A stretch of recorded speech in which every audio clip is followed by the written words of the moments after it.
J'ai eu la chance extraordinaire le 7 décembre au soir de pouvoir être présent à l'inauguration de Notre-Dame de Paris après 5 ans de chantier. Et c'est vrai que j'ai été l'invité du président de la République qui a tenu sa promesse après ma demande à Annecy le 9 juin 2023.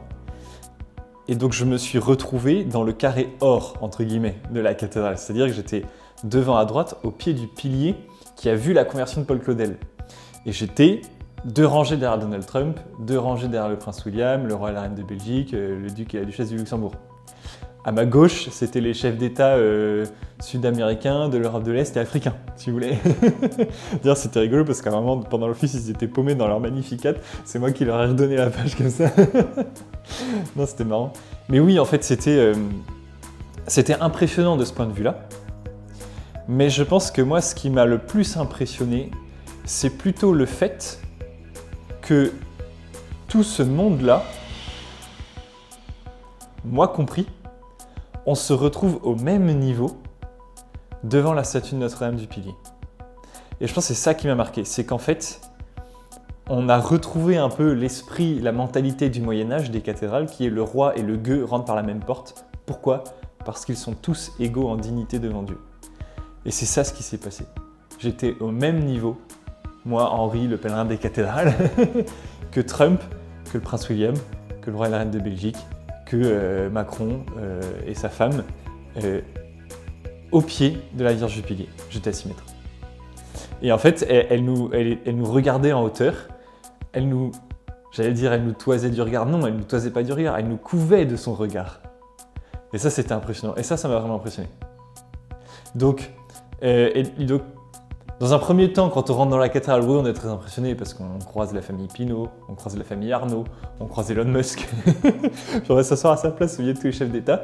Mais en fait, surtout, je me suis retrouvé face à la Sainte Vierge. Et donc moi, tout de suite, je me suis tourné vers elle. Et d'ailleurs, en entrant dans la cathédrale, j'ai aussi croisé Monseigneur Rouget, l'évêque de Nanterre. Et c'est tout de suite, j'ai échangé quelques mots avec lui, c'est tout de suite ce qu'on s'est dit. On s'est dit, en fait, aujourd'hui, on joue à domicile, on joue sur le terrain de la Sainte Vierge, c'est elle qui décide.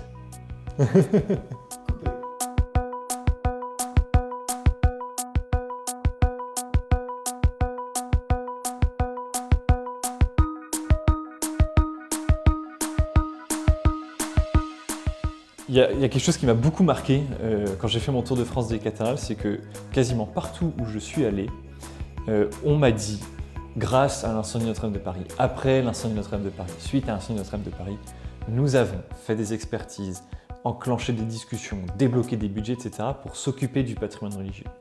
Après, il y a le rapport du Sénat en 2022 aussi qui joue en ce sens-là, et puis après, il y a les États généraux du patrimoine religieux de 2023-2024 qui jouent aussi dans ce sens-là. Il y a une énorme prise de conscience aujourd'hui autour de l'état du patrimoine religieux et de l'urgence de s'en occuper. Sur la matière. Beaucoup de monde aujourd'hui insiste pour s'occuper de la matière. Alors je ne suis pas un spécialiste des moyens, c'est pas ma question, c'est pas mon sujet, il y en a d'autres qui s'en occupent très bien et je pense profondément que la question des moyens pour moi est une question secondaire. Pourquoi ? Parce que si on veut sauver la matière du patrimoine, il y a d'abord quelque chose à sauver avant, qui est son sens, son âme, sa vocation. Si on veut sauver la matière, il faut intéresser les gens à la matière. Pour intéresser les gens à la matière, il faut d'abord avoir transmis. Ou en tout cas, il faut d'abord avoir fait aimer. Et pour avoir fait aimer, il faut d'abord avoir transmis. Donc moi, ce que je dis en premier, il faut d'abord s'attacher à transmettre pour faire aimer, pour après qu'on s'en occupe. Et il y a une deuxième chose que j'ai envie de dire, un petit exemple qui m'a beaucoup marqué. Petit village de l'Oise, à peine 60 habitants. Magnifique église du XIIIe siècle qui tombe en ruine depuis 15 ans. Personne ne se bouge pour s'en occuper. La mairie n'a pas les sous, ils n'ont pas les relais nécessaires auprès des bonnes institutions pour aller chercher les sous, etc. Qu'est-ce qui se passe ? Les 60 habitants se mobilisent pendant 10 ans à tour de rôle chaque week-end pour reconstruire leur église. Aujourd'hui, c'est la plus belle de toute la région. Qu'est-ce que je veux dire par là ? C'est qu'il en va aussi de la responsabilité individuelle de chacun, de se mobiliser pour son patrimoine local. Deuxième exemple, Argenton-Notre-Dame en Mayenne, toute petite chapelle, avec des magnifiques fresques qui tombent en ruine. Pourquoi ? À cause d'un problème d'humidité. Et bien, ce sont les habitants qui se mobilisent pour essayer de le sauver, qui montent une cagnotte, qui essayent de faire de la communication autour. En fait, ce que je veux dire par là, c'est qu'on a beau râler contre l'État, contre les institutions, etc., contre le dépérissement du patrimoine religieux, oui, mais c'est d'abord notre responsabilité locale. Si personne ne se bouge, le patrimoine va se détruire.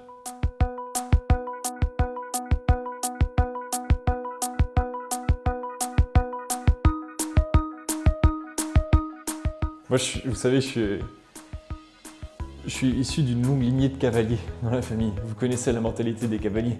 Si on fonce dans le tas et on réfléchit après. Donc en fait, quand je dis dans mon livre il est l'heure que je transmette, c'est une façon de me responsabiliser. C'est une façon de me fouetter et de me dire il faut que j'y aille. Voilà, il faut que j'y aille, ça va suivre derrière, mais il faut que j'y aille. Et moi, j'ai envie d'y aller. J'ai quand même eu l'immense chance de pouvoir vivre une aventure extraordinaire, très intense pendant 9 mois, autour de France, à la découverte des paysages, des personnes, des gens, des Français et de nos cathédrales, qui m'a beaucoup nourri. Et je considère avoir découvert quelque chose que je continue de méditer aujourd'hui, que j'appelle le message des cathédrales. Mais ça m'habite tellement, ça me brûle tellement que j'ai envie tout de suite d'en parler parce que j'ai besoin de le transmettre, parce que j'ai besoin que ça embrase le cœur de tout le monde en fait. Parce que c'est un trésor qu'on a entre les mains, que j'ai la chance d'avoir découvert et de pouvoir aussi admirer tous les jours. Et j'ai envie que le maximum de gens en France et dans le monde soient conscients de ça et le transmettent à leur tour.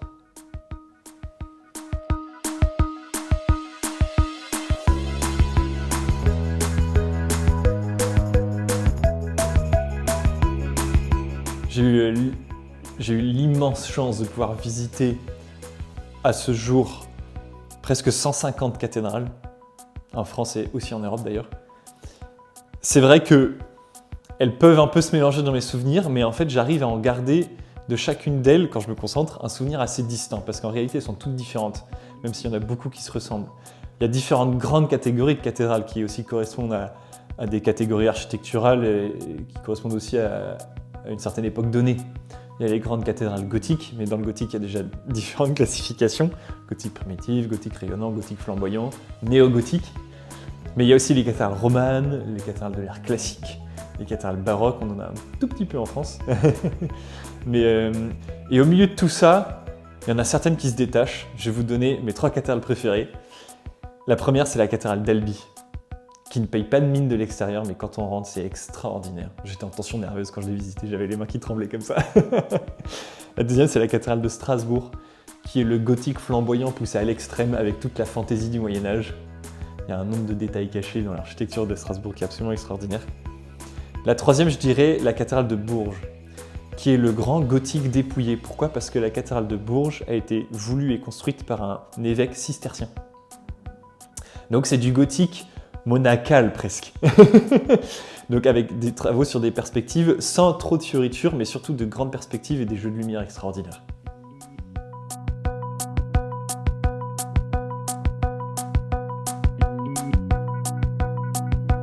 En 2023, j'ai donc fait 9 mois d'aventure à travers la France pour visiter toutes les cathédrales de France, ou en tout cas un maximum. Et c'est vrai que j'en ai beaucoup parlé à la fois sur mes réseaux sociaux, mais il y a aussi eu des documentaires avec C8 et Canal+, qui sont sortis, et puis j'ai été interviewé beaucoup dans les médias. J'ai fait des capsules pour CNews, etc. Donc c'est vrai que sur la forme, mon aventure est déjà connue. Elle a été déjà largement diffusée. En revanche, j'ai tenu à écrire ce livre parce que j'y développe un témoignage que je n'ai pas eu le temps de développer, on va dire, à travers l'image, qui est le témoignage du cœur. De ce que l'écriture est nécessaire pour pouvoir coucher ce que j'ai vécu intimement et ce que j'ai reçu à travers toutes mes rencontres à travers la France, que ce soit avec les paysages de notre belle France, à travers les cathédrales et surtout à travers les gens qui m'ont accueilli. Parce que quand j'ai visité la France, mon objectif c'était de mendier mon dîner et mon logement. Donc j'ai rencontré tout un tas de gens à travers toute la France, de toute couche sociale, de tout niveau social, d'origines différentes, etc. Et ils m'ont tous transmis quelque chose. Et c'est ça que j'ai envie de raconter. Et c'est ça que je raconte dans mon livre. C'est le témoignage de ces Français qui, malgré tout, malgré toute l'époque dans laquelle on vit, blablabla, tout ça, qui continuent de rêver à quelque chose qui les dépasse et qui continuent de s'y accrocher. Voilà, et c'est ça que j'ai ressenti profondément et que j'ai voulu transmettre. Et ce quelque chose auquel les Français continuent de s'accrocher, moi je l'incarne dans les cathédrales.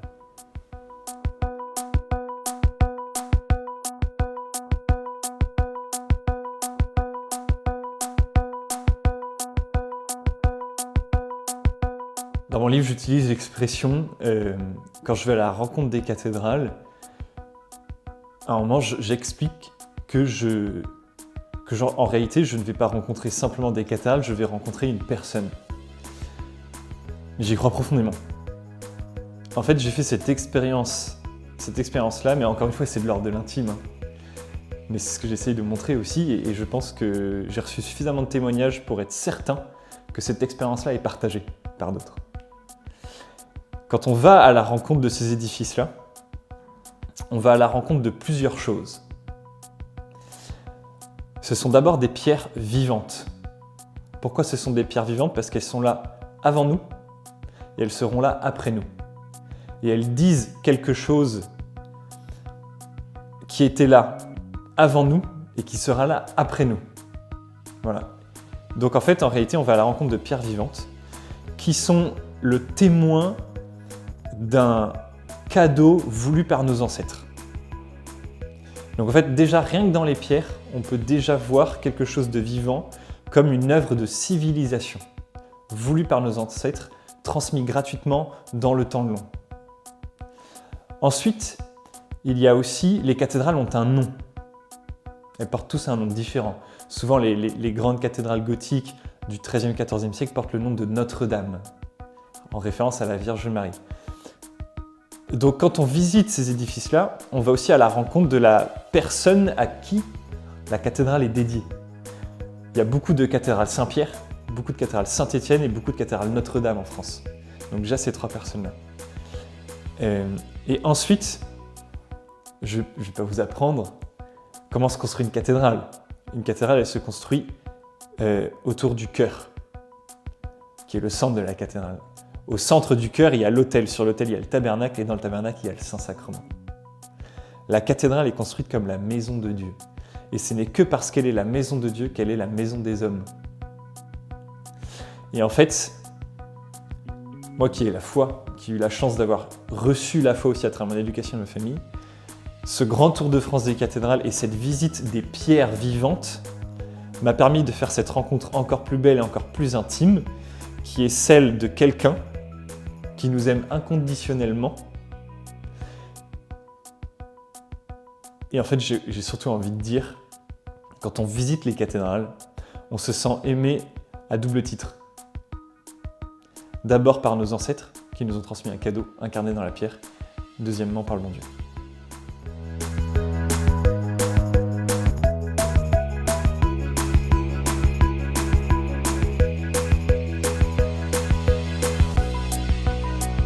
Je me souviens avoir été très marqué par la réaction des gens quand j'avais sorti une phrase précise qui est « Ma génération, notre génération est condamnée à l'héroïsme ». Je me souviens avoir dit ça à un moment en conférence qui avait été filmée et un peu diffusée. Et beaucoup de gens avaient réagi face à cette expression et notamment ceux de mon âge aussi et m'avaient dit « C'est vrai, c'est vrai ». En fait, ce que je veux dire par là, c'est que, contrairement peut-être à la génération de mes parents ou de mes grands-parents, nous sommes une génération qui n'a presque rien reçu. Alors je parle pas pour moi, je parle en général, attention. Moi je me considère comme une exception. mais qui n'a presque rien reçu. Et parce qu'elle n'a presque rien reçu, j'ai la très forte impression de découvrir chez les gens de mon âge presque une pureté dans la découverte des choses. Pourquoi? Parce qu'ils n'ont plus les prismes de lecture, les grilles de lecture, les filtres de lecture que mes parents, mes grands-parents pouvaient avoir après mai 68, etc. Comme il y a eu une rupture de transmission très forte entre les générations, eh bien la mienne se redécouvre j'ai envie de dire presque une virginité dans l'approche des choses, et donc il est d'autant plus facile de leur transmettre ce qui est beau et vrai. Et j'en fais l'expérience tous les jours, notamment à travers les réseaux sociaux. Et c'est quelque chose qui me marque profondément de voir à quel point ceux de ma génération sont extrêmement sensibles à ce qui est beau, qui souvent amène au vrai.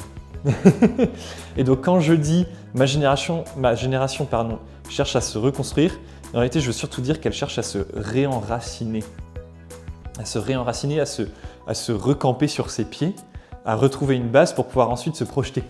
Vous voyez ce que je veux dire? Et moi c'est vraiment une expérience que je fais quasi quotidiennement dans les discussions que je peux avoir avec ceux de mon âge, etc. Et que finalement, même ceux qui peuvent se prétendre d'un progressisme, d'un ultra-progressisme, etc., en fait, malgré tout, ils sont en recherche de quelque chose de beau, de vrai et de profond. Et malgré tout, ils cherchent à se réenraciner.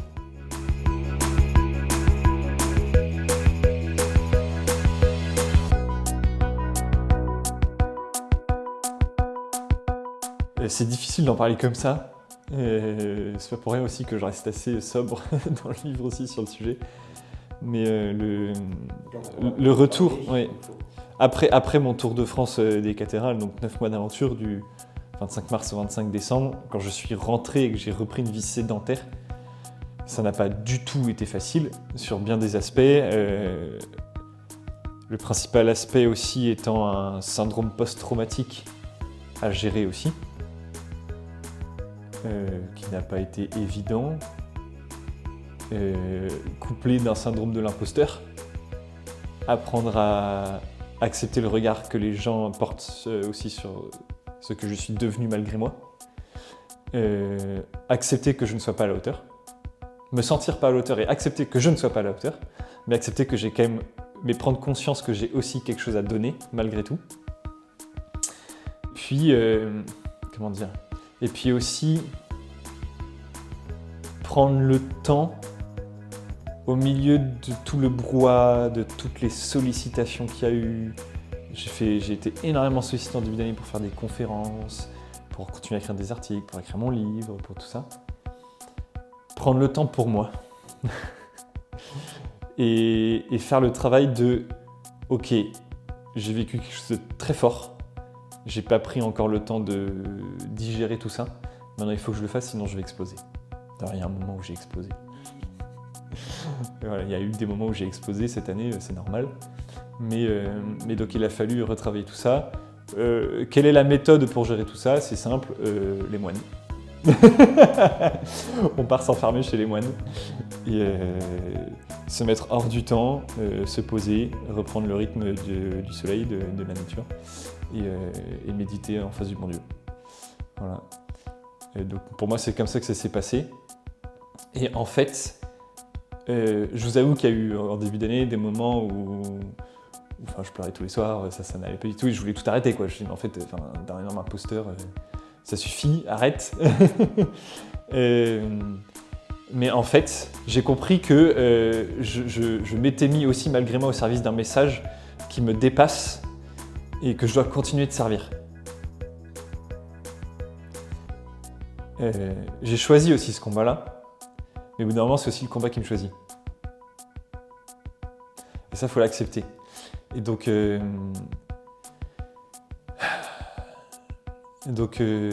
moi, je me sens pas du tout... Alors oui, je suis une personnalité publique, oui, il y a beaucoup de sollicitations, mais je me sens en mission. Vous voyez ce que je veux dire? Je me sens en mission et j'essaye de continuer à porter tout ça et surtout de toujours rappeler que c'est pas moi qui est au centre de tout ça. C'est pas moi qui est au centre de tout ça. Je veux pas qu'on me retienne moi. Voilà. Moi, je veux qu'on retienne la beauté des cathédrales, je veux qu'on retienne le cadeau de nos ancêtres et ce qu'il veut dire de nous aujourd'hui. Ce qu'il veut dire de nous aujourd'hui et à quoi ça nous appelle. Et donc, à la fin de mon livre, je dis « Prenez le chemin de cathédrale, prenez le chemin de l'âme ». C'est exactement le message de Notre-Dame de Paris, de la réouverture de Notre-Dame de Paris, de sa renaissance aujourd'hui. La flèche qui se dresse de nouveau dans le ciel parisien, c'est un appel à la grandeur. En fait, c'est simplement un doigt pointé vers le ciel qui nous donne une direction à suivre. Et si on a retrouvé le 7 décembre au soir tous les chefs d'État au pied de Notre-Dame du Pilier, c'est pas pour rien. On était le 8 décembre, le 7 et le 8 décembre 2024, en la fête de l'Immaculée Conception au quart de siècle du XXIe siècle. André Malraux disait le XXIe siècle sera spirituel ou ne sera pas. Voilà. C'est ça le message des cathédrales.